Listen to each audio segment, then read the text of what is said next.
맑은 가락이 훈련하네.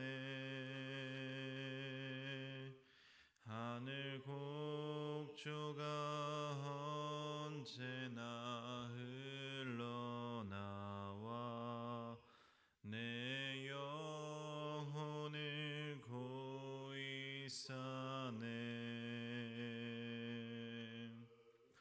평화 평화로다. 하늘 위에서 내려오네.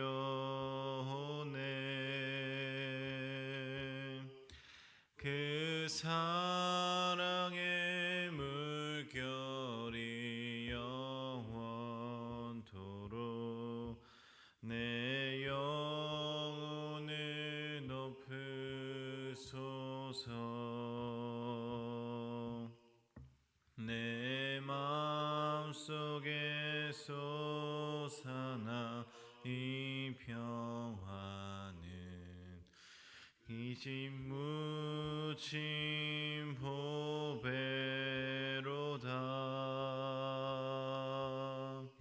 나의 보화를 캐내어 가져갈 자 그 아무도 없으리라.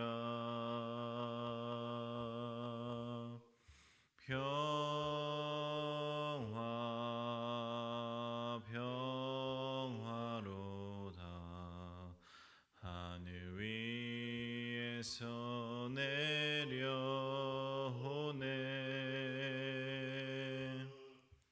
그 사랑의 물결이 영원토록 내 영혼을 덮으소서.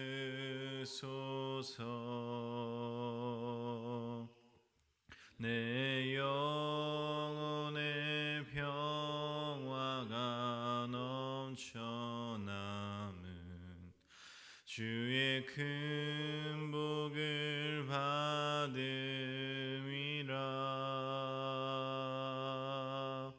내가 주야로 주님과 함께 있어 내 영혼이 편히 쉬네.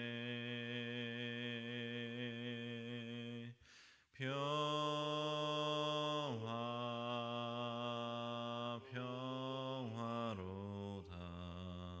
하늘 위에서 내려오네.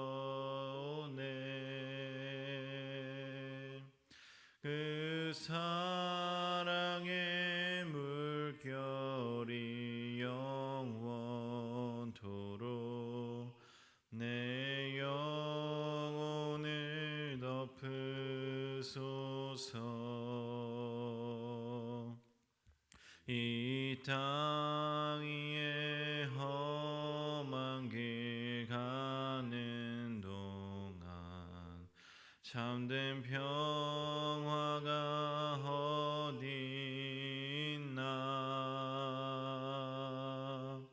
우리 모두 다 예수를 친구 삼아 참 평화를 누리겠네.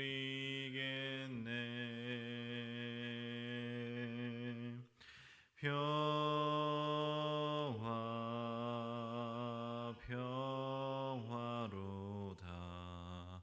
하늘 위에서 내려오네.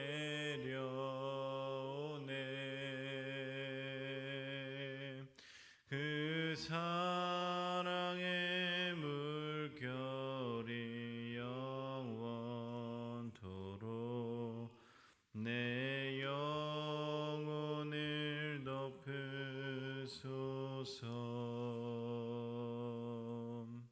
아멘. 이 시간 다 함께 사도신경으로 신앙 고백하시겠습니다.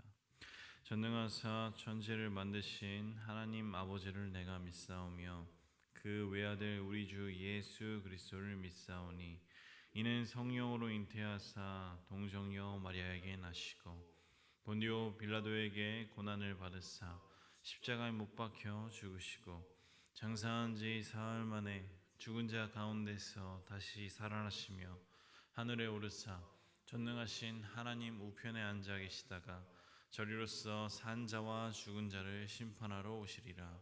성령을 믿사오며 거룩한 공회와 성도가 서로 교통하는 것과 죄를 사하시는 것과 몸이 다시 사는 것과 영원히 사는 것을 믿사옵나이다.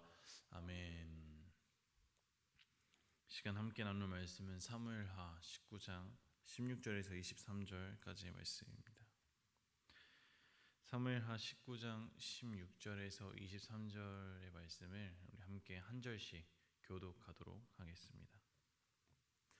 바후림에 있는 베냐민 사람 게라의 아들 시므이가 급히 유다 사람과 함께 다윗 왕을 맞으러 내려올 때에 베냐민 사람 천명이 그와 함께하고 사울 집안의 종 시바도 그의 아들 15과 종 20명과 더불어 그와 함께하여 요단강을 밟고 건너 왕 앞으로 나아가니라.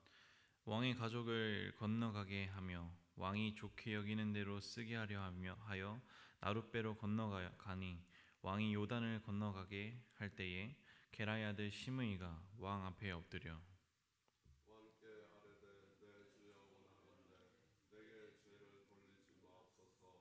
내 주 왕께서 예루살렘에서 나오시던 날에 종의 패역한 일을 기억하지 마시오며 왕이 마음에 두지 마옵소서.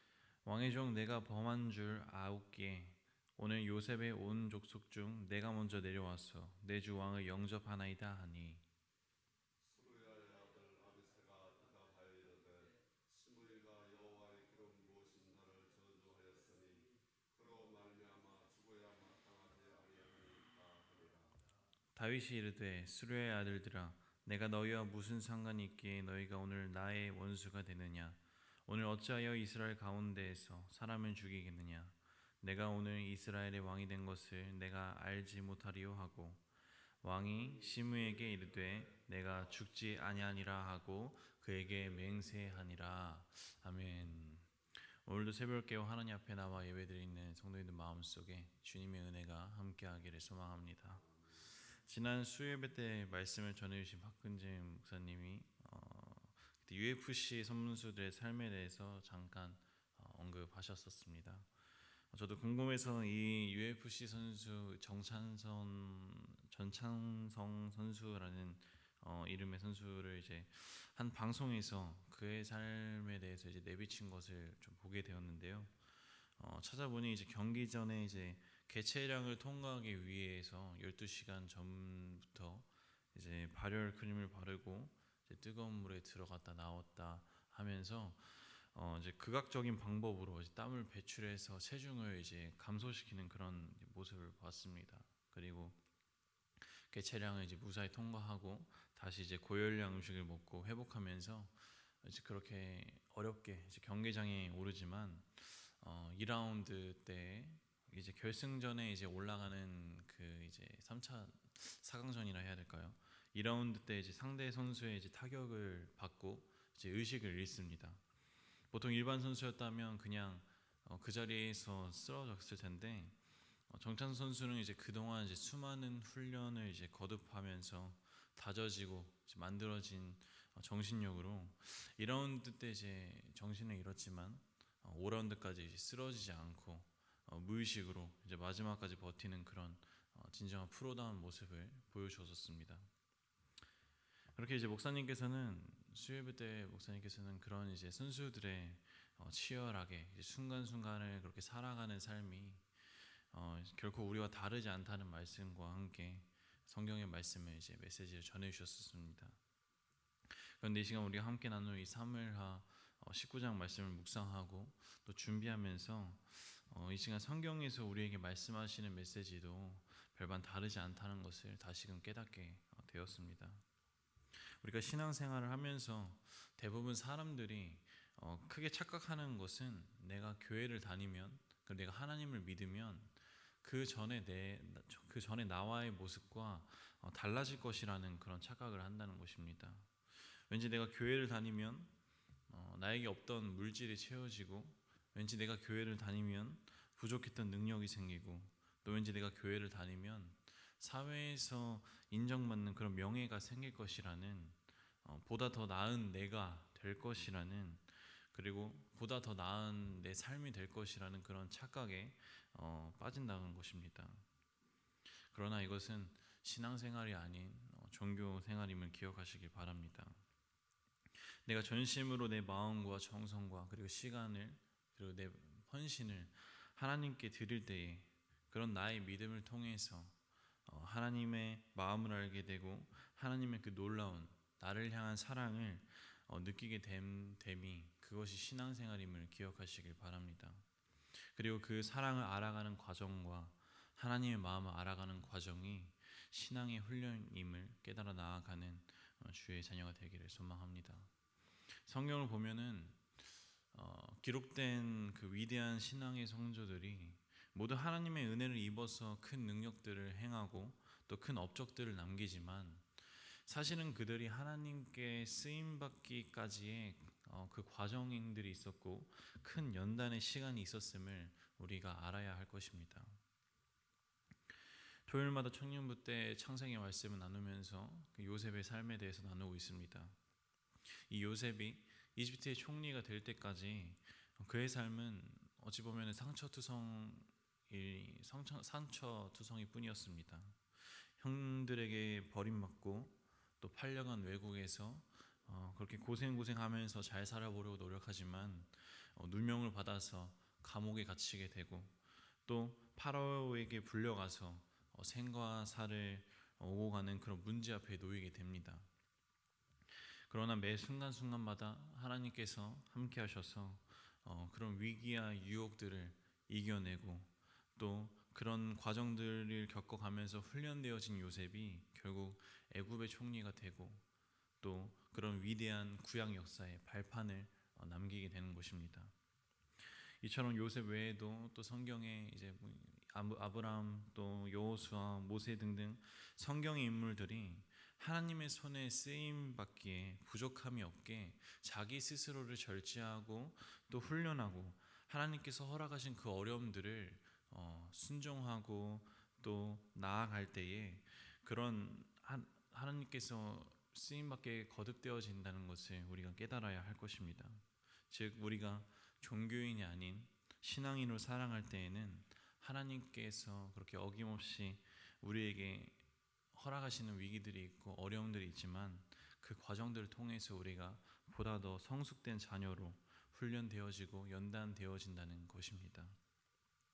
지난주 말씀에서 다윗은 이제 압살롬의 반역으로 뿔뿔이 흩어진 이스라엘을 다시금 마음을 하나로 통합시키고 이스라엘로 돌아가기 위해서 길갈이라는 곳으로 향하였던 것으로 말씀을 나눴었습니다.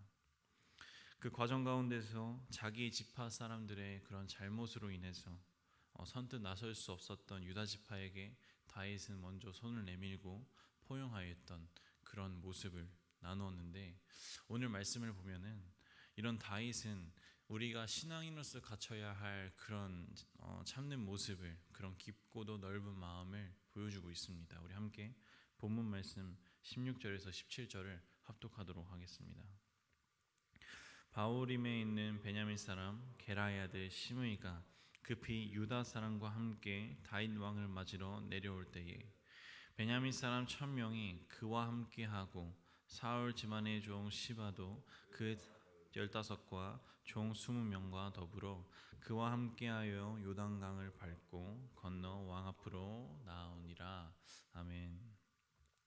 말씀을 보면 다윗이 예루살렘으로 이제 돌아가기 위해서 요단강에 다다랐을 때에 유다 지파 사람들은 이미 길갈에 이제 마중 나와 있고, 베냐민 사람 시므이가 베냐민 사람 1000명과 사울의 사원이었던 시바와 함께 요단강을 급히 건너서 다윗에게 나아오고 있는 모습을 볼 수 있습니다. 이렇게 1000명이 넘는 사울 지파가 이제 자신들에게 이제 급하게 이제 다가오는 그 상황 속에서 다윗과 함께하는 무리들은 아마도 긴장함의 그런 경계심을 늦추지는 않았을 것입니다. 이러한 긴장감과는 다르게 시므이는 다윗 앞에 다가와 엎드립니다. 19절 말씀을 보면은 시므이는 이제 곧장 자신이 이제 과거에 어떠한 죄를 졌는지를 고백하면서 부디 다윗 왕에게 자신을 처벌하지 말아 달라는 용서를 이제 구합니다. 이 시므이라는 인물은 과거에 이제 다윗이 압살롬에게 이제 쫓겨서 이제 달아날 때에 그렇게 도망가는 다윗의 뒤에 이제 온갖 욕설과 저주와 그런 퍼부었던 자입니다. 때문에 이 시므이라는 자는 다윗이 이제 다시금 왕의 자리를 회복하면서 이제 돌아오게 되면 자신이 이제 과거에 그렇게 죄를 저질렀던 것을 그렇게 처벌할 것이 뻔하니 자신이 먼저 다가가서 자신의 죄를 고백하면서 살려달라고 다윗에게 애원을 한 것입니다. 그러나 이를 곁에서 듣고 있었던 아비새는 과거에 그렇게 시므이가 지었던 죄를 알고 있었기 때문에, 그리고 다윗이 하나님에 의해서 기름 부음 받은 자라는 사실을 연결시켜서 이제 시므이를 타당하게 죽여야 한다고 주장을 합니다. 과거에 이제 사무엘상 24장을 보면 일전에 다윗이 사울을 죽이지 아니하고 사울의 옷자락을 자른 것에 대해서도 마음을 아파하면서 자기 부하들에게 여호와께서 세우신 자를 치는 것을 분명하게 금합니다. 또 사무엘상 26장에서도 다윗을 쫓아서 이제 광야까지 쫓아온 그런 사울이 밤중에 자고 있을 때에 다윗과 아비새가 사울의 적진에 몰래 들어가서 사울 몰래 다가갑니다. 그리고 그때 아비새는 자고 있는 사울에게 창을 겨누어서 그를 죽이려고 하지만 다윗은 그때에도 여호와께서 기름 부으신 자를 치는 자는 죄를 받아 마땅하다 하면서 아비새를 만류하고 사울의 창과 물병만을 가지고 돌아옵니다. 때문에 아비새는 다윗이 얼마나 여호와 하나님을 존중하고 또 그런 하나님께서 기름 부은 자를 얼마나 존중하는지를 기억하고 있었던 것입니다. 때문에 아비새는 다윗에게서 그렇게 교육받고 들은 말대로 여호와께 기름 부음 받은 자를 치는 자는 죄를 받아 마땅하다라는 그 말대로 시므이를 처형하고자 했던 것입니다. 이런 아비새의 주장은 결코 불합리하거나 감정이 치우친 것이 아닙니다. 오히려 손색이 없을 정도로 올바른 이야기였습니다. 한 국가의 왕, 그것도 여호와께서 하나님께서 기름 부으신 왕을 저주한 자를 그렇게 심판한다는 것은 세상적인 입장에서도 볼 때 전혀 문제가 되지 않았습니다. 오히려 세상 사람들은 말합니다. 위기의 싹은 초기에 잘라내야 현명하다. 그러나 다윗은 그런 세상적인 논리와 인간적인 판단을 뛰어넘어서 관용을 통한 이 화합이라는 선택을 합니다. 그래서 다윗은 시므이를 처형하자고 주장하는 아비새에게 이렇게 이야기합니다. 우리 함께 22절, 23절 합독하겠습니다. 다윗이 이르되 수레의 아들들아, 내가 너희와 무슨 상관이 있기에 너희가 오늘 나의 원수가 됐느냐? 오늘 어찌하여 이스라엘 가운데에서 사람을 죽이겠느냐? 내가 오늘 이스라엘의 왕이 된 것을 내가 알지 못하리요 하고 왕이 시므이에게 이르되 내가 죽지 아니하리라 하고 그에게 맹세하니라. 아멘.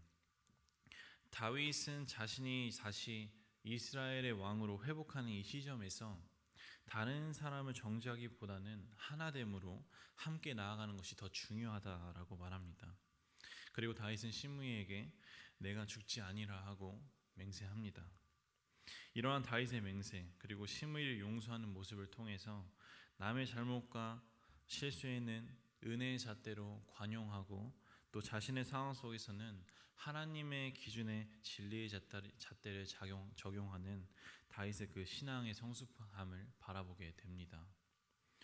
그러나 다윗이 이렇게 자신이 비참함 속에 있을 때, 육체적으로 정신적으로 힘들 때에 굳이 찾아와서 직접적으로 모욕하고 저주하였던 그리고 그때 힘들었던 마음을 더 힘들게 했던 이 시므이를 용서하고 포용할 수 있었던 것은 다윗은 이미 그만큼 수많은 시련과 어려움을 통해서 훈련되어지고 연단되어졌기 때문임을, 그렇기 때문에 그를 포용할 수 있었던 것임을 깨달아 나아가시길 바랍니다. 그렇기에 다윗은 훈련되어지고 연단되어지는 그런 과정 속을 통하여서 더 성숙한 사람이 되었고, 더 크게 하나님께 쓰임받게 되고, 또 그로 인해서 이스라엘에 기억되는 위대한 왕으로, 하나님께 사랑받는 사람으로 오랜 역사 동안 기억될 수 있었던 것입니다. 정리하겠습니다. 우리 생명나무교회 성도님들 또한 위대한 신앙의 선조들과 같이 하나님께 크게 쓰임받기를 원합니다. 그러나 그들은 수많은 훈련과 고된 연단을 통해서 성숙되어지고 또 준비되어졌다는 것을 기억하면서 하나님께서 이끄시는 그 길과 인도에 아멘하며 그리고 순종하며 나아가는 주의 자녀가 되기를 소망합니다. 더불어 한 주간 살아갈 때에 다른 이의 눈에 있는 티끌을 보기 전에 먼저 내 눈 속을 바라볼 줄 아는 그리스도인이 되기를 원합니다. 오늘 말씀을 보면서 스스로에게 질문합니다. 만약 내가 다윗이라면 내가 가장 힘들었을 때에 아들의 반역으로 인해서 쫓겨나가는 그 비참함 속에서 나에게 돌을 던지며 욕설을 퍼부었던 그런 나를 저주했던 자를 용서할 수 있을까? 예수님은 말씀하셨습니다. 마태복음 18장 22절, 예수께서 가라사대 내게 이르노니 7번뿐이 아니라 70번씩 7번이라도 할지니라. 우리 몸에서 근육이 반복되는 훈련과 운동을 통해서 생기는 것처럼 신앙인의 모습 또한도 마찬가지일 줄로 믿습니다. 오늘 이 예수님의 말씀을 통해서 다윗과 같은 용서의 마음을 갖추고자 노력하고 훈련하고 기도하는, 보다 더 성숙된 그리스도인으로 되고자 나아가는 우리 생명나무 교회 성도님들 되기를 주의 이름으로 축복합니다. 기도하겠습니다. 언제나 우리를 바라보시고 늘 예비하신 그 길만을 걸어가기를 원하시는 하나님, 오늘도 이 시간 주님께 나아갑니다. 오늘 말씀을 통하여서 하나님께서는 우리를 사용하시기 위해 먼저 큰 능력을 주시기 전에 우리가 그 능력을 올바르게 사용할 수 있도록 올바른 신앙인의 자세와 토양을 가질 수 있도록 먼저 훈련시킨다는 것을 깨달아 나아갑니다. 주님의 그 훈련과 연단, 힘들고 어렵지만 그럼에도 그 크신 뜻에 내가 순종할 수 있는 그런 마음을 허락하여 주옵소서. 내가 쓰임받기를 원합니다. 우리의 고백을 기억하시고 한 주간 살아가면서 늘 주님의 팔 안에 거하며 살아갈 수 있게, 보다 더 성숙한 주의 자녀로 거듭날 수 있게 주님 함께 하여 주옵소서. 더불어 오늘 말씀처럼 용서의 마음을 가지고 살아갈 수 있도록 주님께서 우리와 더불어 함께 하실 것을 믿으며 이 모든 말씀 주 예수 그리스도의 이름으로 기도드립니다. 아멘. 이 시간 우리 찬송가 412장 1절 찬양하신 뒤에 오늘 주신 말씀과 그리고 개인적인 기도 제목 가지고 함께 주여 한번 외치고 기도하도록 하겠습니다. 내 영혼의 극히 깊은 데서 맑은 가락이 울려나네. 하늘 곡조가 언제나 흘러나와 내 영혼을 고이 싸네. 평화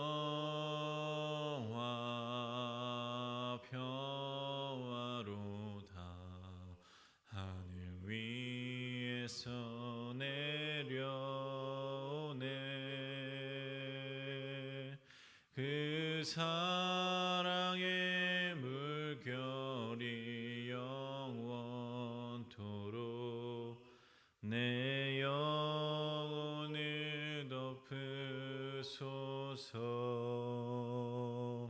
이제 주여 한 번 외치고 함께 기도하도록 하겠습니다. 주여, 하나님 감사합니다. 오늘 주님께서 함께 하심을 통하여서 우리가 새벽을 깨우고 하나님 앞에 나와 이렇게 예배드리며 나아갑니다. 주님, 이 자리에